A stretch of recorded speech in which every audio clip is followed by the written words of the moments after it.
আজি 2024 চনৰ 31 ডিচেম্বৰত লহপহকৈ বাঢ়ি অহা এই মোৰ চাহডৰা এইসকলে আহি কাটি পেলালেহি। এয়া কাটি শেষ, খতম। বছৰ শেষ আৰু চাহ গছো আহি কাটি পেলাইছেহি। শ্ৰদ্ধা দৰ্শকসকল, আপোনালোকে নিশ্চয় গম পাইছেই, চাহ গছ এনেধৰণে ডিচেম্বৰ মাহত বা জানুৱাৰী মাহত কাটি দিয়ে। মোৰ চাহ গছখিনি এইখিনি এনেকুৱা এটা জোখত কটা হৈছে। এইখিনি হ'ল DS কাটন। DS ইয়াৰ ওপৰত কাটিলে, ইয়াৰ ওপৰত কটা হ'লে MS হ'লহেঁতেন।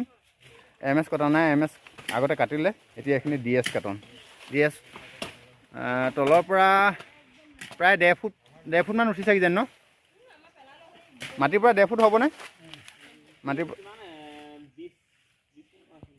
ইয়াতকৈ তলতো কটা হয়। ইয়াতকৈ তলত কাটিলে LP, আৰু LP কাটিলে যথেষ্ট এই গছজোপাত হেৰি হয়, সবল হয়। কিন্তু এইখিনি LP নহয়, DS।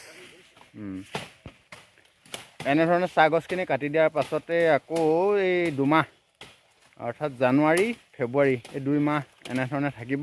এনেধৰণে থকাৰ পিছত লাহে লাহে ফেব্ৰুৱাৰী শেষৰ ফালে ইয়াৰ পৰা গাজ আহিব। গাজ আহি মাৰ্চত পুনৰ এনেকুৱা এটা অৱস্থা পাবগৈ, যিটো অৱস্থাত পুনৰ কুমলীয়া পাত এটিকলি দুটি পাত ছিঙিব পৰা অৱস্থা হ'ব। আমি পিছৰ পৰ্যায়লৈ চাই থাকিম। এয়া আৰম্ভ কৰিছেহে মাথো। আমাৰ এইখিনি অনুমানিক প্ৰায় এবিঘা এতিয়া 2.5 ঘণ্টাত আমাৰ তিনিজন লোকে 2.5 ঘণ্টা হৈছে নে 2 ঘণ্টা হৈ যাব? 2.5 ঘণ্টা হৈছে। 2.5 ঘণ্টাত দি শেষ কৰিছে।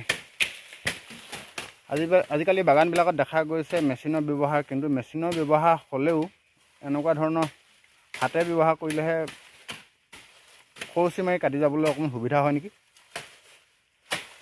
মেচিনতকৈ এইটো অকণমান খৰচি লাগে, মানে ভাল লাগে, হয় নহয় বাৰু?